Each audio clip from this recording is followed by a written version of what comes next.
नमस्कार, मैं हूं आपके साथ गायत्री शर्मा। हिंदुओं पर अत्याचार, हिंदू महिलाओं के साथ बलात्कार, हिंदुओं के घरों को जलाना, तुष्टीकरण की पॉलिटिक्स करना और साथ ही रोहिंग्या शरणार्थियों का मुद्दा, ये तमाम ऐसे बर्निंग इश्यूज हैं जिसके इर्द गिर्द घूमती है the diary of West Bengal. और आज उसकी टीम इस वक्त हमारे साथ बातचीत के लिए मौजूद है। हमारे साथ जितेंद्र नारायण त्यागी और वसीम रिजवी साहब हमारे साथ हैं, जो कि फिल्म के प्रोड्यूसर हैं। इसके अलावा हमारे साथ अर्शिन मेहता, जिन्होंने सुहासिनी भट्टाचार्य का रोल प्ले किया है, जो एक बड़े संघर्ष के साथ गुजरती है। हमारे साथ यजुर मारवा भी मौजूद है, जिन्होंने अतीक का रोल प्ले किया है, जो सुहासिनी के साथ अपनी पहचान छिपाकर लव जिहाद करता है। बहुत बहुत स्वागत है आप सभी का रिपब्लिक भारत पर। सबसे पहला सवाल तो, क्योंकि आप वसीम रिजवी साहब, आपको मैं वसीम रिजवी कहूँ या जितेंद्र नारायण त्यागी, पहले आप यही बता दीजिए। आप जो समझ में आए कैसे। आपने फिल्म बनाई क्योंकि जो इशू है जिसमें महिलाओं के साथ बलात्कार है, हिंदुओं पर अत्याचार है, उनके घरों को जलाना, रोहिंग्या शरणार्थी का मुद्दा है, तुष्टीकरण की राजनीति है उसके अंदर, और साथ ही कैसे एक समुदाय विशेष को एक वोट बैंक की तरह इस्तेमाल किया जाता है। इस बर्निंग इश्यूज को आपने एक फिल्म के अंदर पिरो दिया है। मतलब ये वो इशू हैं जिन पर लोग बात तक नहीं करना चाहते, और कुछ अगर बात भी करें तो विपक्षी दलों के पेट में दर्द हो जाता है। तो आपने ऐसा साहस मतलब कैसे दिखा दिया? जब से 1 साल लगभग हो गया फिल्म को शूट करना और पोस्ट प्रोडक्शन का काम वगैरह, तो तब से एक स्ट्रगल ही कर रहा हूँ। और रोज़ नए परेशानियाँ, नए मुद्दे, चाहे वो शूटिंग के दौरान परमिशन ना मिलना हो, या फिर सेंसर बोर्ड का मामला हो, मतलब सिर्फ एक परेशानियों का एक बहुत बड़ा सफ़र है जो इस फिल्म को बनाने में हम तय करके आ रहे हैं। और मैं ये समझता हूँ कि 1 साल में मैं पूरी नींद भी नहीं सो पाया हूँ। कोई ना कोई एक ऐसा टेंशन ज़रूर रात में लेकर लेटता हूँ और सुबह उसको सॉल्व करने की कोशिश करता रहा। एक ऐसे इश्यूज़ के ऊपर हमने फिल्म बनाई है। हम चाहते हैं कि दुनिया इस दर्द को समझे, लेकिन बहुत आसान है उन प्रोड्यूसर्स और डायरेक्टर्स के लिए जो एक लड़की के पैर में घुंघरू बांध के उसकी एक कहानी को दिखा देते हैं। वो बहुत आसान है, लेकिन किसी लड़की का दर्द दिखाना हम समझते हैं बड़ा मुश्किल काम है, वो भी किसी हिंदू लड़की। आपने कहा कि शूटिंग की इजाज़त आपको नहीं दी, आप पर एफआईआर भी हुई है, आपको नोटिस मिला है पूछताछ के लिए? हाँ, मुझको कल ही नोटिस दिया बंगाल पुलिस ने। वो तो देखिए, बंगाल के हालात तो पूरी दुनिया देख रही है। जो वहाँ पर हिंदुओं को मारा जाना, उनकी हत्याएं किया जाना, टीएमसी के जो गुंडे हैं, ममता बनर्जी ने जो पाल रखे हैं, जिनकी ज़रिए वो हुकूमत वहाँ चला रही हैं, तो रोज़ की घटनाएं हैं। बलात्कार किया जाना एक आम बात है वहाँ। और जबकि ममता बनर्जी तो खुद एक महिला है, और महिला होकर बलात्कारियों को शेल्टर दे रही हैं या उनको प्रमोट कर रही हैं, ये तो बड़ी सोचने की बात है। तो मुझको जब मैंने अनाउंस किया था तब भी उन्हीं ने एफआईआर की थी। अब फिल्म रिलीज़ पे आ रही, तो शायद ममता बनर्जी डर गई हैं इस फिल्म से, और ये उनका डर है जो पुलिस के माध्यम से हम पर दबाव बनाने की कोशिश की जा रही है कि फिल्म रिलीज़ ना हो सके। तो ऐसे हालात में फिल्म को शूट करना, और क्योंकि देखिए हम सच्ची घटना के ऊपर आधारित एक फिल्म बना रहे हैं। हमारे सब्जेक्ट्स जैसे कि रोहिंग्या है, रोहिंग्या का सब्जेक्ट खाली बंगाल से जुड़ा नहीं है। बंगाल में, पश्चिम बंगाल में। अच्छा, ये जो अभी सिचुएशन आप बंगाल में देख रहे हैं, मैं आप दोनों के पास भी आऊँगी, क्योंकि अब इस वक्त बंगाल में जो सिचुएशन, आपकी जो मूवी है क्या बंगाल की सिचुएशन को रिफ्लेक्ट करती है? बंगाल की जो इस वक्त के हालात हैं वो हम ये समझते हैं, जितने सीन हमने फिल्म में शूट किए वैसे ही हो रहा है। उसमें डायलॉग्स भी एनआरसी, हाँ, सब कुछ वही हो रहा है। गवर्नमेंट उसका विरोध करती है, वही हो रहा है। आप सोचो, अपने देश में बंगाल से हिंदू क्यों भाग रहा है? कुछ ना कुछ तो वहाँ किया जा रहा है। और एक कट्टरपंथी समाज को शेल्टर देने के लिए उनके वोट बैंक की राजनीति करके अगर आप किसी का शोषण कर रही हैं, तो ये बहुत गंभीर विषय है। रोहिंग्या एक छोटा सब्जेक्ट नहीं है, पूरे देश को खतरा है उनसे। लेकिन वहाँ पर तो वो खेती कर रही हैं, वहाँ उनको पनाह दे रही हैं, उनको ज़मीन जायदाद दे रही हैं, उनको शेल्टर दे के पूरे देश के लिए खतरा पैदा कर रही है ममता बनर्जी। तो अगर उस इश्यूज़ के ऊपर फिल्म ला रहे हैं तो उनको कहीं ना कहीं ये लग रहा है कि इस फिल्म से बंगाल में जो उन्हीं ने अब तक किया है या बंगाल के जो हालात इस वक्त दुनिया देख रही है, इस पर फिल्मी प्लेटफॉर्म से भी उसका पर्दाफाश होने जा रहा है। ठीक है, मैं इस पर आपसे आगे बातचीत करूंगी। आशील मेहता, क्योंकि आपने सुहासिनी भट्टाचार्य का रोल प्ले किया है, वो एक ऐसी बंगाली हिंदू विधवा महिला जो एक बड़े संघर्ष के साथ गुजरती है, आपने उस किरदार को जिया है। इस किरदार से क्या संदेश देने की कोशिश की गई है, क्या कुछ मूवी के अंदर दिखाने की कोशिश हुई है? वो एक हिंदी ब्राह्मण की लड़की होती है। जब बांग्लादेश में उसकी पूरी फैमिली को मार डालते हैं तो वो डर के मारे उनके कुछ साथियों के साथ ईस्ट इंडिया आती है, जो पहले बंगाल ही पड़ता है। तो वो ये सोच के आती है कि she is going to be protected here, वो यहाँ पे सुरक्षित रहेगी। पर जब उसको ये पता चलता है कि वो यहाँ पे भी सुरक्षित नहीं है और यहाँ पे भी हिंदुओं की वही हालत है जो वहाँ पे है, तो वो बहुत सरप्राइज हो जाती है। और वो जो उसके साथ होता है वो बताना चाहती है पूरी दुनिया को, ह्यूमन राइट काउंसिल को, गवर्नमेंट ऑफ इंडिया को, और क्योंकि लोगों को पता नहीं कि वहाँ पे हिंदुओं के साथ एक्चुअल में क्या हो रहा है। तो यही पूरी स्टोरी की कहानी कि वो बताना चाहती है कि लिटरली कि वहाँ पे हिंदुओं के साथ क्या हो रहा है, हिंदुओं की महिलाओं के साथ, हिंदुओं की फैमिली के साथ वहाँ पे क्या हो रहा है। यजुर, आपने अतीक का रोल प्ले किया है, एक ऐसा लड़का जो अपनी पहचान को छिपाता है, लव जिहाद करता है। लव जिहाद का जो इशू है वो भी आजकल खूब चर्चाओं में है, कई जगह लव जिहाद के खिलाफ कानून भी बना। लेकिन कुछ लोग हैं, कुछ पॉलिटिकल पार्टीज़ हैं, एक तो आप अपने किरदार के बारे में बताइएगा, लेकिन कुछ पॉलिटिकल पार्टीज़ हैं जो उसका विरोध करती नजर आई, कुछ ऐसे धर्मगुरु भी हैं जिन्होंने विरोध किया। आपको लगता है वो विरोध सही है? क्योंकि आप लोगों की जो मूवी है वो फैक्ट्स पर आधारित है, रियल स्टोरी है। देखिए, पहले जो मेरा इसमें किरदार है वो मैं अतीक और प्रतीक दो प्ले कर रहा हूँ, पॉजिटिव और नेगेटिव। इसमें सिर्फ मेरा नेगेटिव शेड नहीं दिखाया, तो इसमें दो हैं। और मेरा ये कैरेक्टर है कि जैसे सिर्फ इसमें हमने एक लव जिहाद का नहीं टॉपिक है, इसमें बहुत सारे टॉपिक्स हैं, उसमें से एक पार्ट है। तो कैसे मतलब एक फुल स्टोरी है कि कैसे बांग्लादेश से मैं एक लड़की को जो सुहासिनी है उनको मिलता हूँ और कैसे कन्विंस करते हुए इधर बंगाल लेकर आता हूँ और कैसे कैसे उसका माइंड ब्रेन वॉश करता हूँ। तो ये मेरा कैरेक्टर है इसमें और काफ़ी इंटरेस्टिंग है। मतलब एंड तक इनको नहीं पता चलता कि मेरी real back of the mind मेरा रियल प्लॉट क्या है मेरे माइंड का। वसीम साहब, ये हो रहा है, आपको लगता है कि इसका विरोध करना गलत है? अभी पिछले दिनों भी विरोध हुआ लव जिहाद के खिलाफ, जब कानून को लेकर बाकी स्टेट्स ने कहा। देखिए, विरोध तो ज़्यादातर वही करते हैं जो इसमें शामिल हैं, और जब उनको लगता है कि उनकी दुकानें बंद हो रही हैं, लव जिहाद, गजवाए हिंद या जिहाद किसी भी तरह का, तो उनको लगता है कि हमारी दुकान किसी कानून के तहत बंद हो रही है या हमारी दुकान जो उनके मिशंस हैं भारत को नुकसान पहुंचाने के लिए, उस मिशन में वो नाकामयाब हो रहे हैं, तो वो विरोध करते ही हैं। और पॉलिटिकल पार्टीज़ तो देखिए जो भी हैं उनको तो वोट की राजनीति है, और हिंदुस्तान में मुसलमानों की संख्या तो अब आप देखते ही हैं कितनी बढ़ चुकी है। तो एक बड़ा वोट बैंक है, उसको हासिल करने के लिए मुसलमानों के हिसाब से ही तो चलना पड़ेगा। अच्छा, एक डायलॉग है मूवी के अंदर, हिंदू लोग अपनी धार्मिक किताबें कम पढ़ते हैं, इसका हमें फ़ायदा हो रहा है।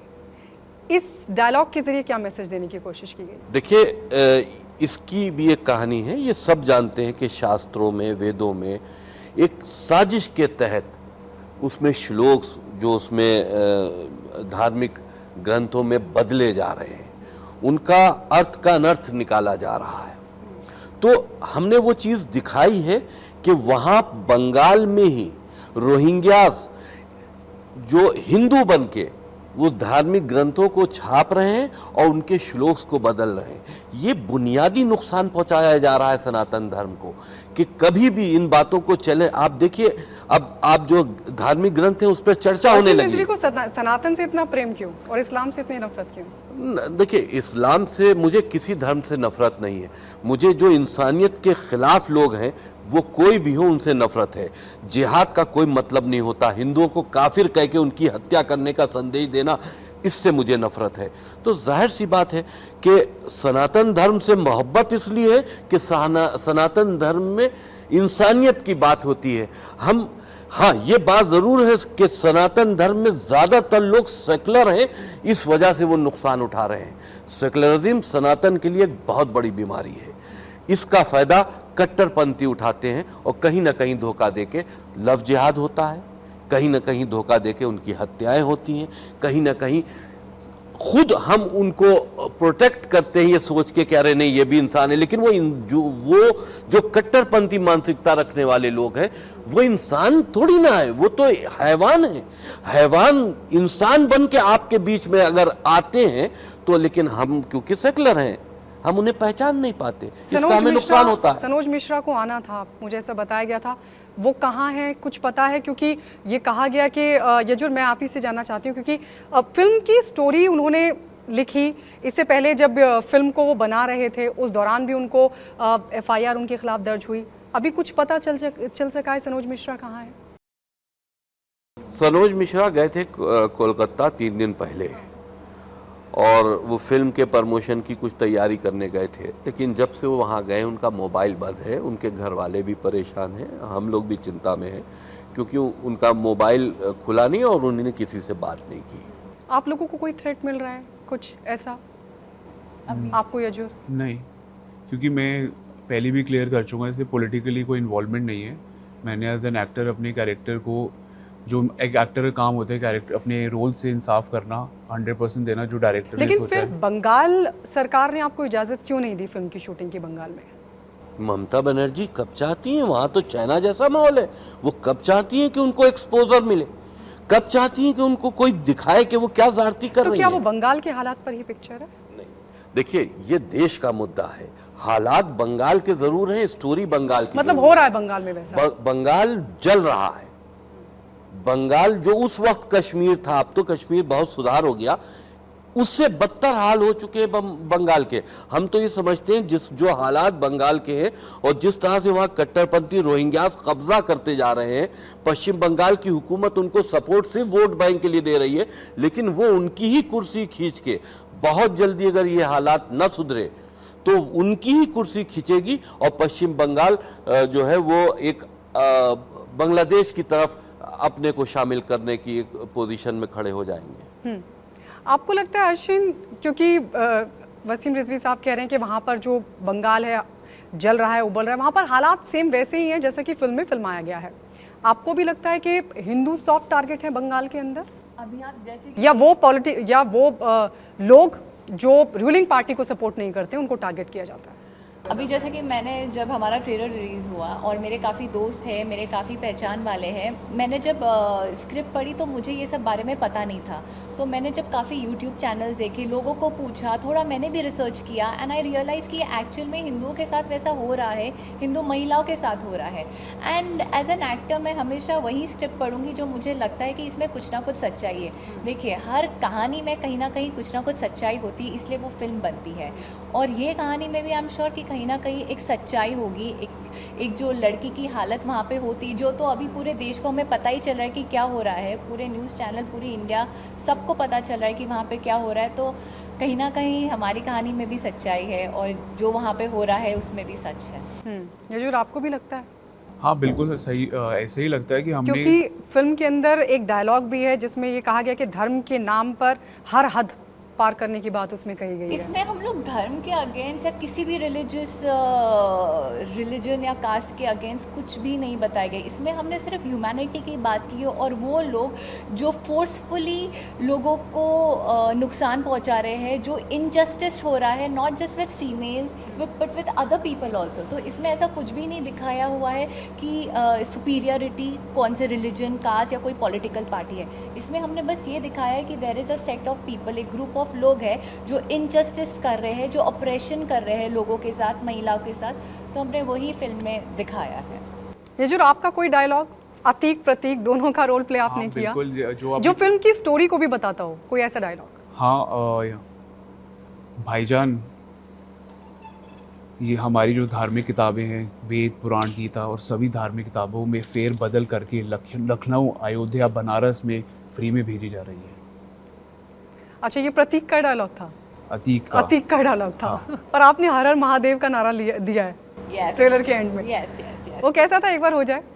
Well it was very intense, वो बहुत ज़्यादा इंटेंस था। पर मेरे मेरे मूवी में मैं एक हिंदू जिसने बहुत ब्राह्मण की लड़की हूँ, तो I am very knowledgeable about Hindu scriptures, Hindu Vedas, तो मेरे काफ़ी श्लोक्स और ब्यूटीफुल लाइंस है। तो अगर आप चाहे तो मैं वो लाइन बोल सकती हूँ और लास्ट में फिर हर हर महादेव बोलूँगी। तो एक लाइन है उसमें कि जैसे कक्षा 1 से लेकर, जैसे डॉक्टर बनने के लिए कक्षा 1 से लेकर कॉलेज तक की पढ़ाई करनी पड़ती है, उसी तरह भगवान तक पहुंचने के लिए मंदिर और मूर्तियां कक्षा 1 की पाठशाला है। भगवान मूर्तियों में नहीं, ध्यान में है, और ध्यान किसी भी चीज़ में लगाया जा सकता है। And you want me to say that? Har Har Mahadev. मैं एक बार फिर से उसी इशू पे लौटती हूँ, जैसे आपने बताया कि जो फिल्म की शूटिंग थी आप लोग करना चाहते थे बंगाल में, वो करने नहीं दी गई, पर शायद आपने छिप छिप की शूटिंग की है कुछ हिस्सा। 70% फिल्म हमने बंगाल में ही बनाई है। बंगाल की पुलिस तो इतनी करप्ट है कि उसको पैसे दे दे के हम शूटिंग करते रहे, वो पैसे लेती रही और शूटिंग कराती रही। अच्छा, शूटिंग हो गई, ममता को पता भी नहीं चला कि उनके राज की पुलिस क्या कर रही है। और अब जब फिल्म अगर रिलीज होगी, अब वही पुलिस हमको नोटिस दे रही है। मतलब हमने तो ऐसे शूट किया था कि डायलॉग्स कुछ और होते थे, पर हमें लिपसिंग कुछ और करना होता था कि डबिंग पे मैच कर जाए, नहीं कि ताकि लोगों को ना पता चले एग्जैक्टली हम क्या बोल रहे हैं, बट हम डबिंग में मैच कर पाए उस बात को। तो ऐसे शूट किया हमने। कि हम लोग ना एक शॉर्ट फिल्म बना रहे हैं, या फिर मैं एक स्टूडेंट हूँ और मैं एक मैं एक मतलब जब पूछते होंगे आपसे आप किस लिए आए हैं। यस, हमने बिल्कुल भी खुलासा नहीं किया, डिस्क्लोज नहीं किया कि प्री वेडिंग शूट हो रहा है। हमने ये बताया कि हमारा प्री वेडिंग शूट हो रहा है बहुत सारी जगह जहाँ पे बिल्कुल अलाउड नहीं था। देखिए, जहाँ पर इस तरह की जुल्म ज़्यादती होती है ना, पुलिस अपने आप कर पे जाती है। तो वहाँ पर थानों पे जाकर, जो वहाँ मेरा लोकल बंदा था, वो कहता था साहब यूँ ही थोड़ी सी शूट करना है, पैसे दे देते थे, वो थानेदार रख लेता था और शूटिंग करा देता था। तो उनको क्या मालूम था कि हम उन्हीं की असलियत दिखा रहे हैं। देखिए, लेकिन अब आपको डर नहीं लग रहा है? फिल्म रिलीज होगी, जो हिस्सा आपने छिप छिप के शूट किया है, तो उस पर अगर ऑब्जेक्शन होता है, कोई एक्शन होता है, तो वो देखा जाएगा। देखिए, वो लीगल पहलू है, हमने शूट कर रहे हैं और शूटिंग की पर परमिशन। आपको क्या लगता है क्यों रोकने की कोशिश हुई? जाहिर आप सी तो बात फिल्म है, और आप रियल स्टोरी शूट कर रहे थे। देखिए, जब हम किसी चीज को एक्सपोज कर रहे हो, और देखिए मैंने आपसे पहले भी कहा, बंगाल में वही हाल है जो चाइना में है।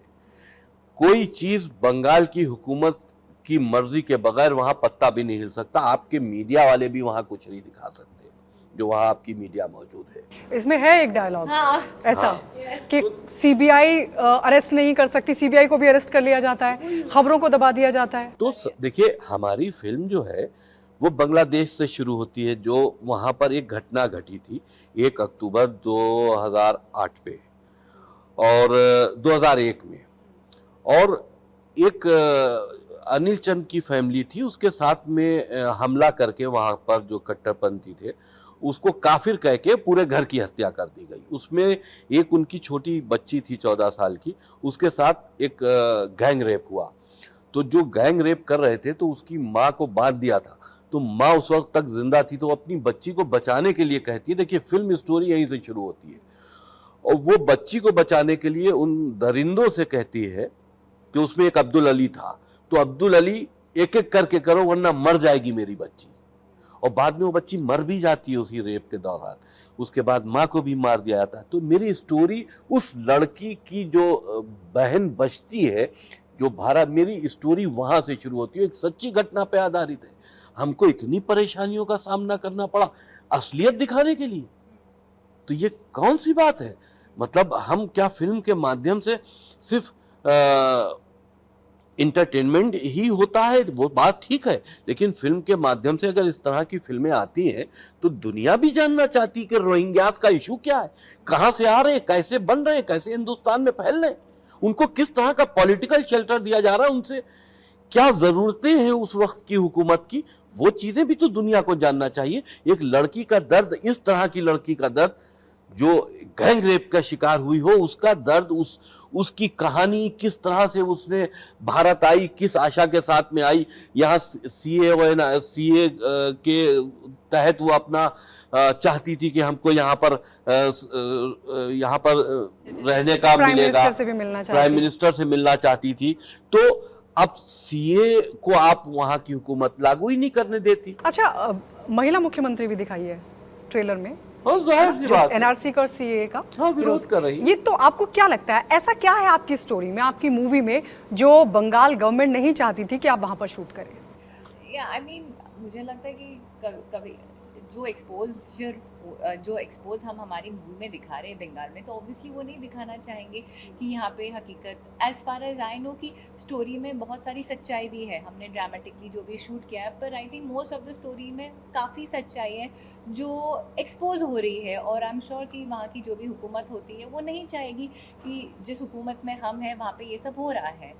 तो इसीलिए ऑफ कोर्स ऐसी कोई भी मूवी आएंगी जो उनके अगेंस्ट हो तो उस पे तो दबाव तो आएगा इसीलिए ही। यजूर आपको भी लगता है, हाँ सही बात। इसीलिए बंगाल गवर्नमेंट ऑब्जेक्ट करी थी कि भाई यहाँ पे शूटिंग नहीं होनी चाहिए, क्योंकि वहाँ की सच्चाई आप क्योंकि लोग जैसे कि दिखा रहे आपने थे। खुद बोला कि जो हम अभी हमारी मूवी रिलीज हो रही है और उस अभी वहाँ पे चीजें चल रही है एग्जैक्ट हूबहू सेम सीन्स ऐसे जो रियल में हो रहे हैं हमारी फिल्म में। और ऐसा नहीं है कि फिल्म हमारी अभी एक हफ्ते पहले शूट हो गई है और क्योंकि वहाँ पे जैसे चल रहा है, फिल्म हमारी पहले शूट हो गई थी और अब रिलीज हो रही है और अब वहाँ पे वो रियल में चल रहा है, इसका मतलब सच ही है।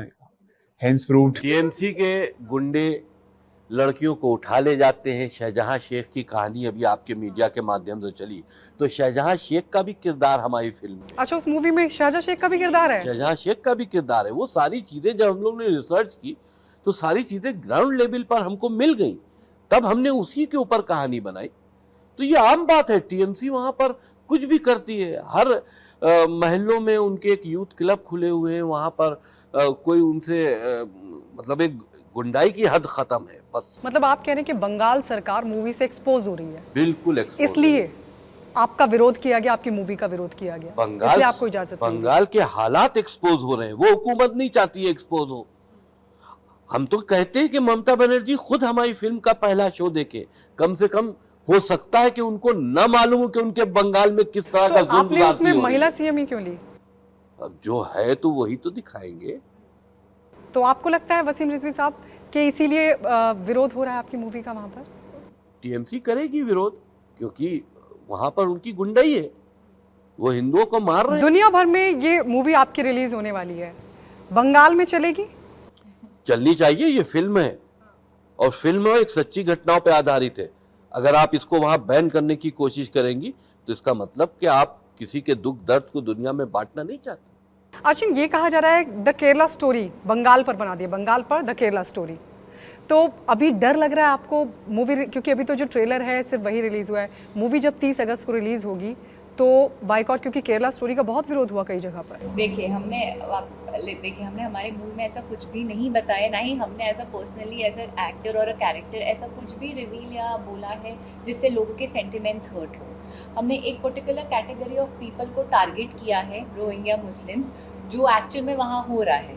हमने किसी भी रिलीजन, पॉलिटिकल पार्टी या किसी भी कास्ट कल्चर को डाउनवर्ड्स नहीं बताया है। तो मुझे नहीं लगता कि मेरे ऑन अ पर्टिकुलर नोट मेरे खिलाफ ऐसा कुछ भी आएगा कि people would get upset about. Social media पर कुछ ऐसा?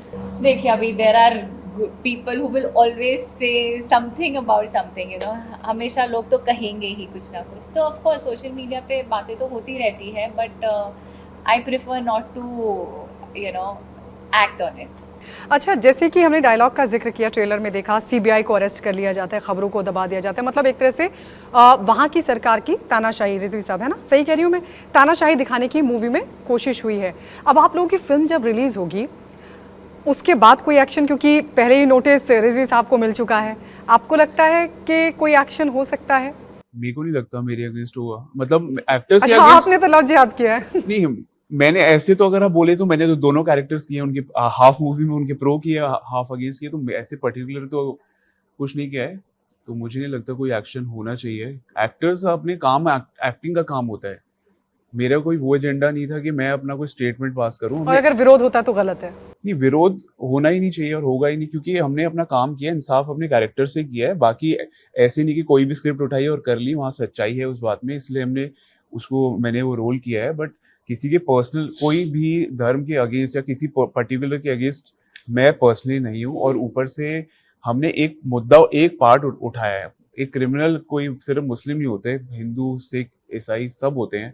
तो किसी के पर्टिकुलर जब अगेंस्ट है ही नहीं तो क्यों किसी को प्रॉब्लम होगी। अच्छा आशीन, कहीं ऐसा लगा, क्योंकि आप लोग छिप छिप के शूट कर रहे थे, कहीं ऐसा डर लगा कि अब शायद पोल खुल जाएगी एकदम से? नहीं, हमारे प्रोड्यूसर और डायरेक्टर और पूरी टीम ने काफ़ी हमारा ध्यान रखा कि हम लोग प्रोटेक्टिव हो एंड हम लोग एक प्रोटेक्टिव एनवायरनमेंट में शूट करें, तो ऐसा कुछ भी नहीं हुआ पूरे शूट के दौरान। लेकिन रिजवी साहब, अपने ही देश के अंदर आप जब एक सच्ची घटना दिखाने की कोशिश कर रहे हैं, पहचान छिपाकर सब, मतलब एकदम छिप कर शूट करना पड़े, आप इस तरह की सिचुएशन को, आप इस तरह के हालात को आप किस तरीके से देखते हैं?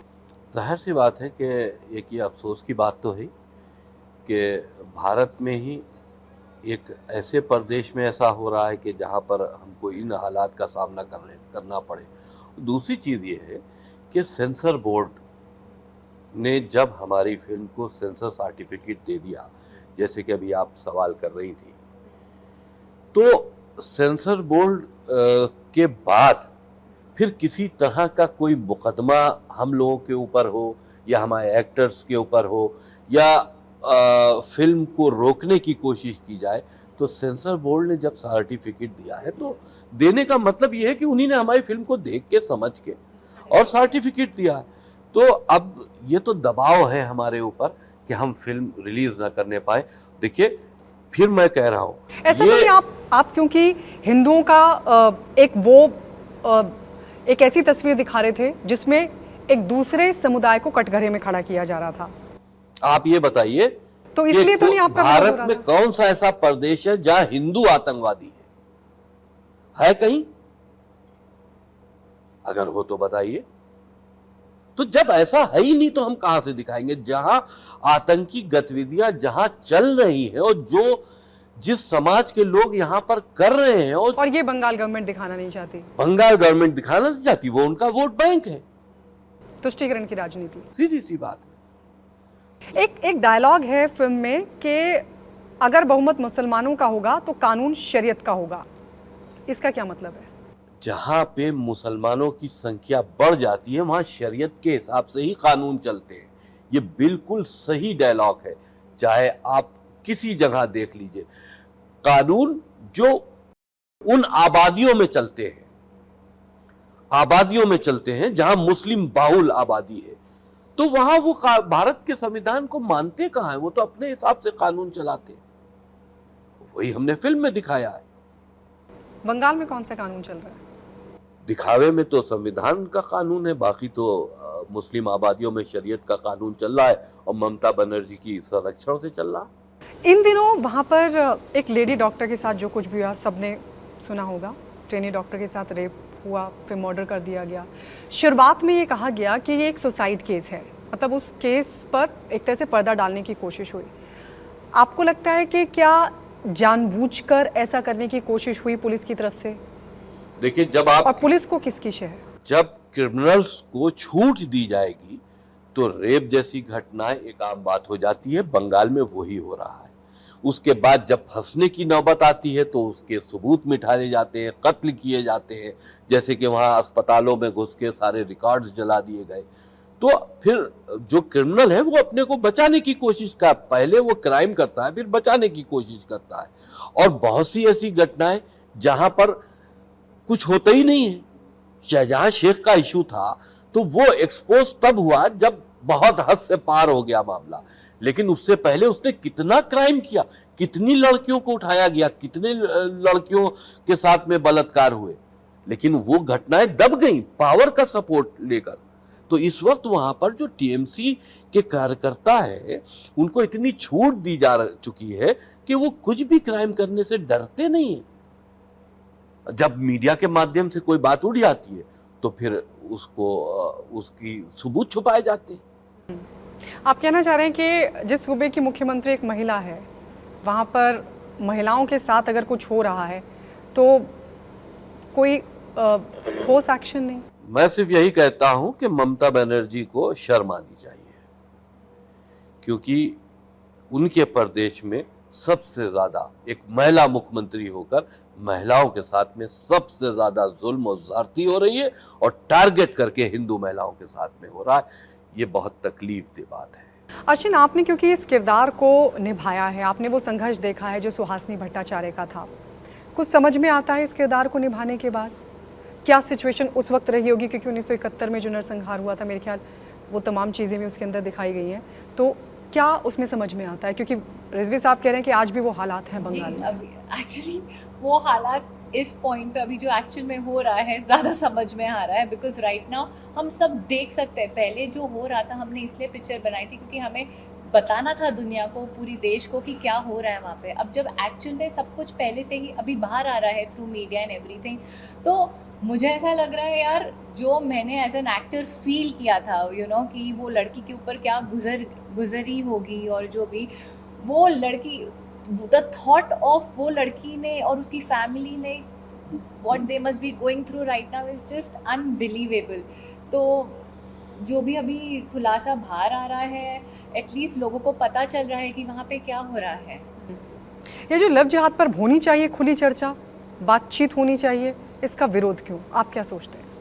हाँ, होना चाहिए, क्यों नहीं होना चाहिए। हर जहाँ जो भी चीज़ तकलीफ दे और गलत है उसके खिलाफ तो होना ही चाहिए। और जो चीज़ें हो रही हैं और उसका सामने कुछ छुप के क्यों करना? अगर कुछ गलत है तो उसको छुपाया जाता है, अगर सही है तो कोई किसी को तकलीफ नहीं होनी चाहिए। तो मुझे लग रहा है कि अब उसके बारे में काफ़ी, और अभी people they are very liberal towards everything, तो उनको भी जरूर सेम रिलीजन में भी अगर हमने किसी का टॉपिक लिया है, वो भी काफ़ी, उसमें से ऐसा नहीं कि सब लोग ऐसे हैं, उसमें से कुछ पार्ट लोगों का ऐसा है जिनको होता है, और बाकी मैंने तो कितने लोगों से, जो ऐसे लोग हैं जहाँ पे लव जिहाद उन्होंने झेला है, उनकी फैमिलीज में हो रहा है, वो खुद उसके अगेंस्ट हैं।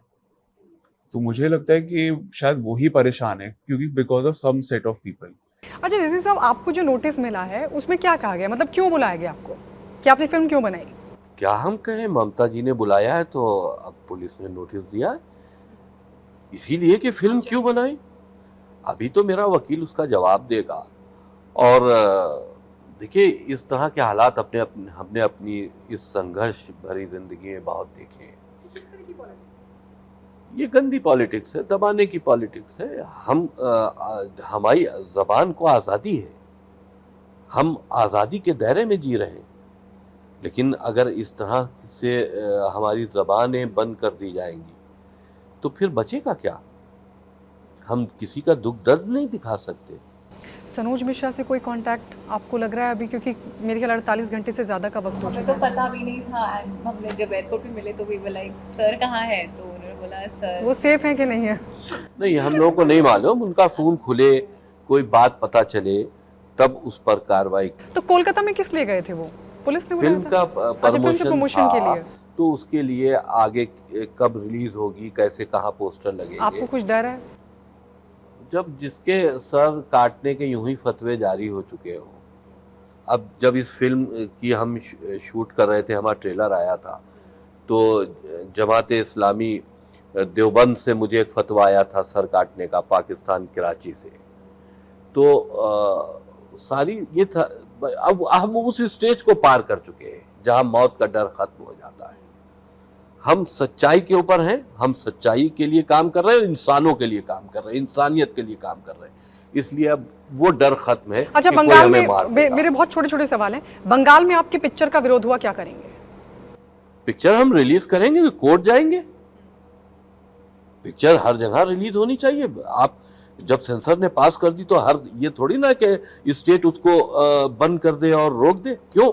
आप अगर कोई स्टोरी आ रही है तो आप उसको क्यों नहीं देखना चाहती? अच्छा, ये बांग्लादेश में जो कुछ हो रहा है, बहुत छोटा सा मैं जवाब चाहूंगी, ये धार्मिक कट्टरता आपको लगती है या आपको लगता है तुष्टीकरण की राजनीति है? ये धार्मिक पॉलिटिक्स है, जैसा कि आपने अपनी मूवी में भी दिखाया। धार्मिक कट्टरता है। और ये जितने इस्लामिक मुल्क हैं जहां पर इस वक्त दहशत के माहौल हैं, वहां सब धार्मिक कट्टरपंथी तो ये सब बवाल कर रहे हैं। इस दुनिया में जो जिहाद हो रहा है और जितने जिहादी संगठन हैं, उनके मुखिया सब मुल्ला ही तो हैं, उनके इशारों पे ही तो सब काम हो रहा है। वही बांग्लादेश में हालात हैं। और देखिए, हुकूमतें मजबूर हो जाती हैं। वहाँ हुकूमत, सीधी सी बात है, और वहाँ पर इतनी मजबूत जड़ें हैं कट्टरपंथियों की, मुल्लाओं की, कि उनके आगे हुकूमतों की चलती नहीं। देखिए शेख हसीना को कैसे भागना पड़ा। बहुत बहुत शुक्रिया हमारे साथ बातचीत के लिए, और हमारी बेस्ट विशेस आपकी मूवी को हैं। आप लोग हमारे रिपब्लिक भारत पर आए, आप सभी का बहुत बहुत धन्यवाद।